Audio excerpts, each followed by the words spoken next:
చనిపోయిన తర్వాత ఆయన ఎంత రక్తం కట్టారు, గాలి ఎటు వేసింది, ఆయన ఏ డ్రెస్ వేసుకున్నారు కాదు, ఆయన చంపింది ఎవరి మీద మీకు అనుమానం ఉంది? ఎగ్జాక్ట్ క్వశ్చన్ అండి. అది ఎవరు క్లీన్ చేశారు, I don't care, that's material. Whatever happened on the site after that is immaterial to me. అది ఎవరు క్లీన్ చేశారు, I don't care, that's material.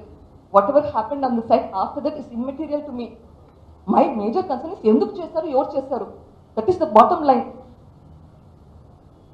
But అంత తప్పుదో పట్టిస్తున్నారు మీరు. మెయిన్ కల్ప్రిట్ ని పట్టుకోకుండా ఏనేందో పక్కన పక్కన మాటలు మాట్లాడుతున్నారు. Is that even right?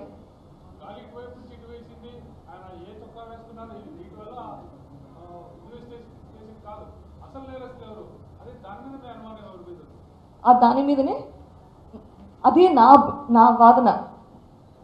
మీరు కరెక్ట్గా చెప్తున్నారు. నాకు పక్కన జరిగినది ఏమి, that's all immaterial, that's secondary.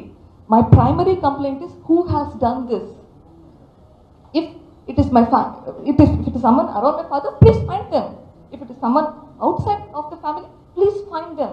And if you have been investigating, మా ఇంటి వాళ్ళని అందరినీ ఇన్వెస్టిగేట్ చేస్తారు. ఈ పాటికి మా ఇంటి వాళ్ళల్లో ఉంటే కన్నా ఈ పాటికి బయటికి పడింటారు.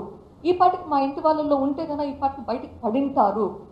ఈ ప్రభుత్వంలో obviously there's a lot of political gain for the government to మా వాళ్ళు చేసింటే బయట పెట్టడానికి. బయట పెట్టలేదంటే కనుక పొలిటికల్ మోటివ్ నాకు కనిపిస్తుంది. ఆ ఏరియా ఎందుకు ఇన్వెస్టిగేట్ చెయ్యట్లేదు?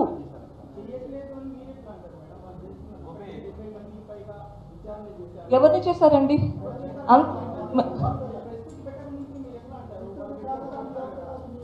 నేను సిట్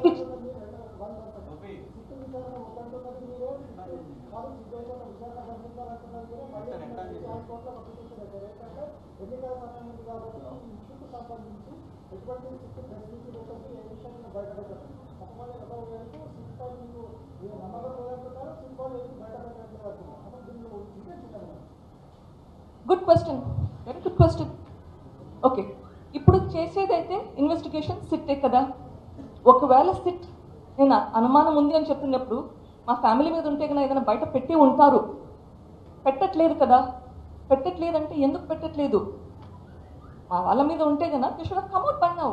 ఎందుకంటే వాళ్ళని ఇన్వెస్టిగేట్ చేశారు. నేను కంప్లైంట్ చేసిన దాని తర్వాత కూడా, నేను ఇప్పుడు కంప్లైంట్ చేసి 8 రోజులు అయిందండి. ఈ 8 రోజుల అయినా కూడా ఎందుకు ఆదినారాయణ రెడ్డి గారిని క్వశ్చన్ చేయలేదు? ఎందుకు పరమేశ్వర్ రెడ్డి ఆయన దగ్గరే ఉన్నాడు, ఎందుకు ఆయన దగ్గర నుంచి ఇన్ఫర్మేషన్ బయట పెట్టలేకున్నారు? ఆయన దగ్గర ఉన్న కస్టడీలో ఉన్న మనిషిని ఎందుకు బయట పెట్టలేకున్నారు ఇన్ఫర్మేషన్?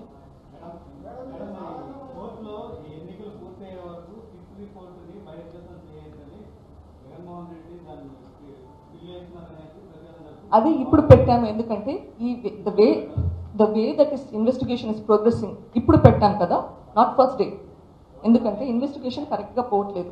ఇన్వెస్టిగేషన్ కరెక్ట్గా పోకున్నప్పుడు రేపో మాపో ఎవరో ఒకరు నా ఫ్యామిలీ వాళ్ళని పెట్టి వీళ్ళే చేస్తారు అని బయట పెట్టే ఛాన్స్ ఉంది. ఆ భయంతో చెప్తాను. రేపో మాపో ఎవరో ఒకరు నా ఫ్యామిలీ వాళ్ళని పెట్టి వీళ్ళే చేస్తారు అని బయట పెట్టే ఛాన్స్ ఉంది. ఆ భయంతో చెప్తాను. రేపో మాపో ఎవరో ఒకరు నా ఫ్యామిలీ వాళ్ళని పెట్టి వీళ్ళే చేస్తారు అని బయట పెట్టే ఛాన్స్ ఉంది. ఆ భయంతో చెప్తాను. అనవసరంగా ఎందుకు పొలిటీషియన్స్ పొలిటికల్ మోటివ్ తోటి, మ్యాలిఫైడ్ రీజన్స్ తోటి అనవసరంగా మా ఫ్యామిలీని టార్గెట్ చేస్తారన్న భయం వచ్చింది. ఎందుకంటే నేను ఈ ఇన్వెస్టిగేషన్ ఒక్క ధోరణే జరుగుతుంది. అన్ని విధాలా జరిగితే ఈ డౌట్ నాకు వచ్చేది కాదు. ఒకే ఒక డైరెక్షన్లో పోతుంది. Why is it not going in multiple directions at the same time?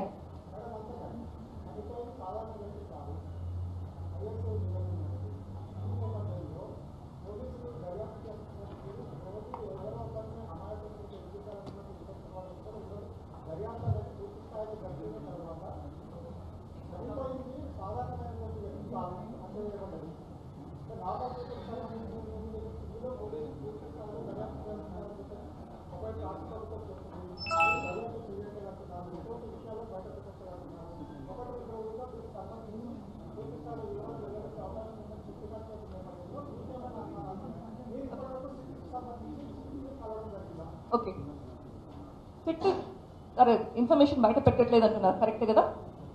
SIT బయట పెట్టినప్పుడు చీఫ్ మినిస్టర్ గారికి ఎట్లా తెలుస్తుంది లోపల ఏం జరుగుతుందో? Why is he disclosing the information what the SIT is doing? మీకు అనుమానం రాలేదా? సిట్ ఇన్ఫర్మేషన్ బయట పెట్టినప్పుడు చీఫ్ మినిస్టర్ గారు how is he labelling somebody as a potential culprit?